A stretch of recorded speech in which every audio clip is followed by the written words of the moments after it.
teacher training course for the Logical Soul. And I just wanted to mention that I finally got my book back. It's The Logical Soul, Eliminate Self-Sabotage in 30 Minutes or Less for Success, Wealth, Love, and Happiness. But anyway, that's in the works. I read an interesting book called Bright-Sided by Barbara Ehrenreich, who's a New York Times author, and she's written several books and some stuff. I haven't read any of her work, but I got fascinated by that particular book because it was talks about how positive motivation has undermined America. And I thought, well, that's a catchy title. That's something that's fascinating, because in essence what I'm doing in this book is saying that, yeah, the gurus know what they're doing and they have all the steps to do what they do, and a lot of us don't get it. A lot of us don't have it, and we think that just doing more of this motivation, doing more of this rah, rah, yeah, yes I can, positive thinking all day long, affirmations, is going to do it for us. And in essence, what it's doing is it's generating an internal thought that this is horsepucky, or this is not worth it, or I'm no good because I can't seem to manifest all these things that they're talking about. And the more motivated we get, the more we seem to get stuck in some ways. Has anybody had that feeling sometimes where you get all rah-rah motivated and then somehow you just don't accomplish what you set out to do? Many of us, and I was in the same category, are underperformers, so-called underperformers, as if we had to meet the expectations of those around us. And of course, when you're growing up, you have to meet the expectations of your parents, or else they don't starve you, but they do give you this little look, you know. Anyway, it can be detrimental. I'm not against positive motivation per se, because I think that that's necessary to be able to provide a direction in which to go. But this positive motivation stuff, like every day in every way I'm getting better and better, generalized positive motivation, it's okay, but it does nothing to change the inner functioning of what we're about. And what the Logical Soul is about is to actually switch those decisions that have created a negative impact about reality and how we look at reality. And if we can change that, if we can access and change that decision, then suddenly something gets switched, and we don't need positive motivation because we already have the knowledge of that decision inside of us to put us on the path to where we want to be. I did meet a person, or I had interviewed a person, Gina Gaudio-Graves, who's a friend of mine now, and she's also a very successful woman in internet marketing and online. And she was dying, and she basically eliminated all negativity in her life and began to recover. And now she's doing very well. So in that sense, I would say that eliminating the negative from your life is a very positive thing to do. Not necessarily trying to generate positive in the midst of all the negativity around us, but not watching the news as much or reading the paper as much. I just glance at the headlines and I don't read the news as much anymore as I used to. Just that alone, I found I get more done. And so there's a room for positive motivation, but it's not in the form of generating positive motivation. It's in the form of eliminating the negative and allowing the positive to grow. If it's already inside of you, which hopefully with the Logical Soul it's there and it allows itself to germinate, then you just cut out the negative, or at least isolate the negative to sort of the back row, and then the positive just will grow automatically. So, but anyway, I just thought I wanted to share that with you.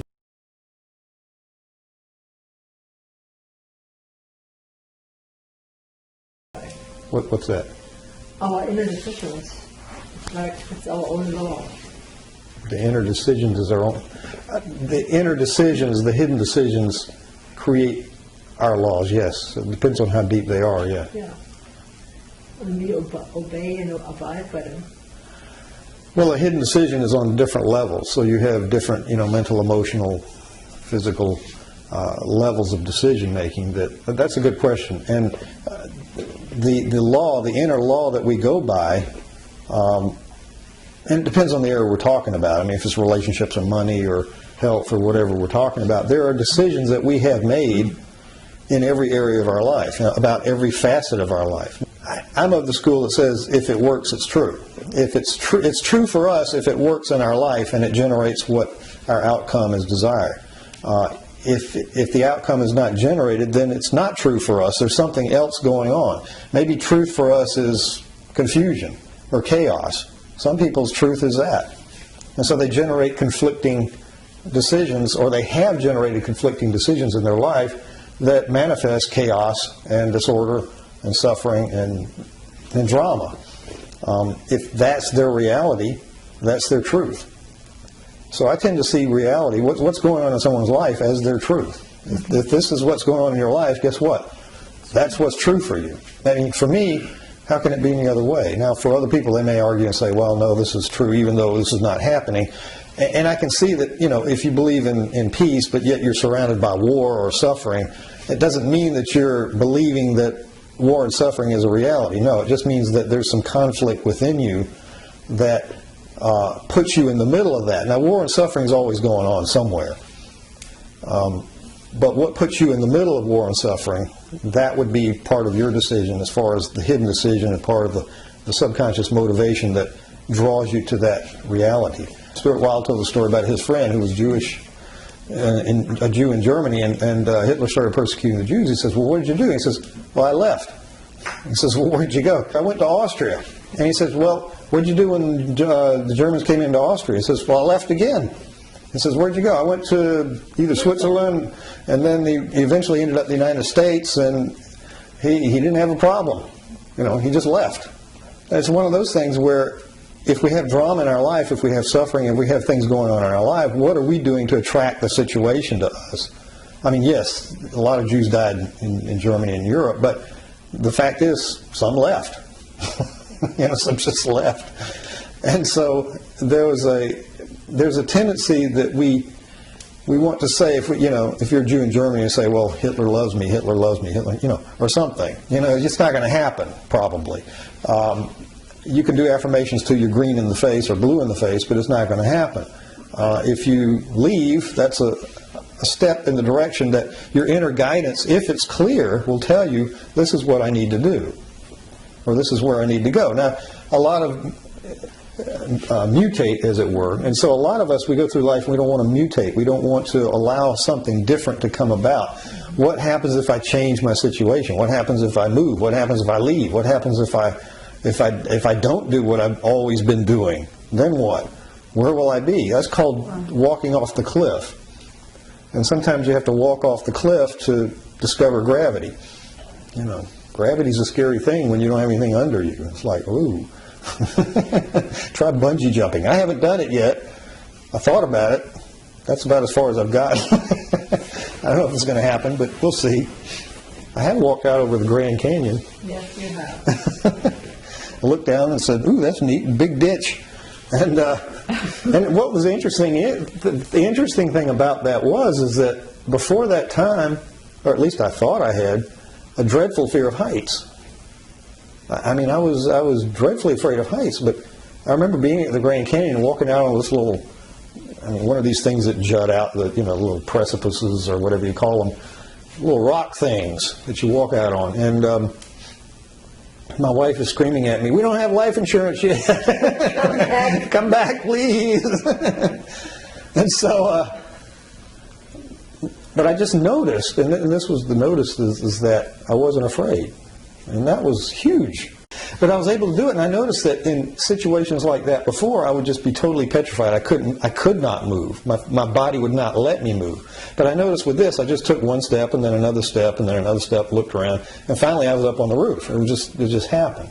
And before that, I was just totally petrified, up until my 30s. And this was actually into my 40s, probably. But I just noticed that because I'd been working on myself and doing this work more, I didn't have that. Or maybe it just disappeared. I don't know what happened, but there was something that happened. So when you change these decisions, these deep decisions, things begin to happen in your life. You don't know why they're happening or necessarily when they happen, but something shifted. Something is going on. And you didn't even work on that. No, I didn't work on that height issue. That was not something I directly worked on, but it was a byproduct of something else perhaps that I addressed.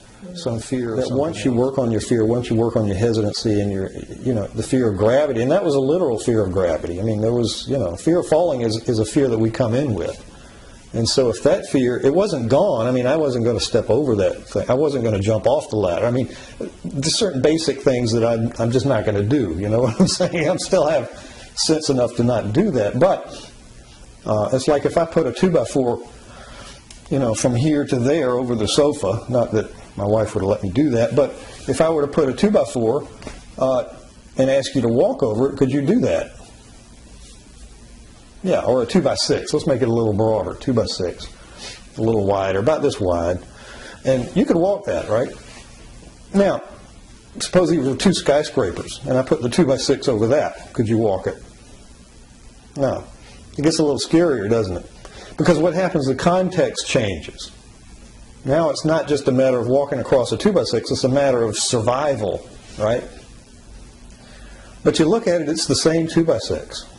It's the same skill that we have to be able to walk from here to there over, you know, this part of the room to the next. But the context, when it shifts, what happens to our, what about our decision? Which decision kicks in? Does anybody know? While you were talking, many examples came to my mind and many own experiences, and I realized how many times I really had this experience of overcoming the fear, not really working on that, really just doing it. Excellent. Last year I did this charcoal walk, this hot coal walk, and that is an experience, and it's just amazing. You know, you don't think I have to work through that. No. And I thought also about real life after that, and you really stand in front of the hot coals. They are all glimmering and glowing, and it's a long walk. It was at least 15 to 20 feet, and it looks really hot and scary. And then you stand there and you think, what should I do? And you just have to go. You just have to go. And something in your mind is shifting when you do that. Right. You don't think logically anymore. You just do. Just do it. And it is, while you're going there, you feel the heat under the feet. Many people burn their feet also. It hurts really like hell sometimes afterwards. And my feet too, a little bit, not much. But it was, when I stepped on it, it was like I was flying over it. It was very soft, and I was like, I got wings, really. It was an amazing experience, and that also I had in my life before. When we made the decision to come over here to the United States, there was nothing safe. Nothing. We left everything behind. And fears, of course, were coming up, but at some point you just have to do it. And today I really have to think back to that and how I managed that, because I feel I'm again on this kind of a leap where something happens. And now where I did so much spiritual work and motivation work and everything, it's different, because I think I need to work through something, but then I realize I don't have to. I don't have to, I just have to do. Recently, when I got emails from so many motivational speakers and from the secret people and everything, it really turns me off already. I get aggravated, and I thought that all really doesn't matter.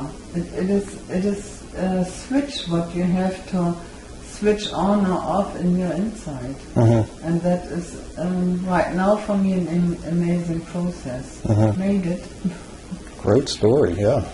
So yeah. Yes, you have done that. That's amazing. I mean, all of you have. And that's what I have to tell myself, rather than, oh, I have to work through that issue and through that issue and through that issue. Rather take myself, you have done it before, you can do it, you're strong, you know, and to know this inside, that is the main thing, to know it inside. Yeah, because it's all about the decision. I mean, it's like the decision. Well, once you can walk across skyscrapers on a 2x6, but only when you realize it's just a 2x6. Yeah. And when now, yes, you don't want to step off the 2x6, where you could if you were walking between here and the sofa, you know, between the two sofas, but you don't want to step off if you're between skyscrapers. But the point is, it's still just a 2x6. You know, it's still just a board. It's still, whatever you're doing, it's still just that thing that you're doing.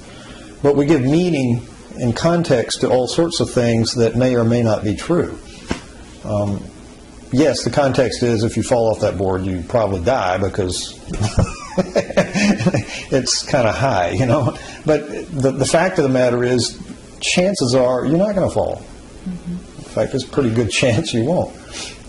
And the fear, if anything, will make you fall. But the point is if you could just keep the same equanimity, you take the context out of it. In other words, can you just see what's there? You know, before enlightenment, chop wood, carry water. After enlightenment, chop wood, carry water. There's no difference. It's like, you know, the same action applies regardless of what you're doing or where you are. It's just, what are you doing? You know, what's there to be done? You know, walk this 2x6. Okay, 2x6, walk. Next. You know, we just walked across 2 skyscrapers. Next. You know, what's there to do? What else is there to do? Good story, excellent story. Thank you. Do you have anything to share?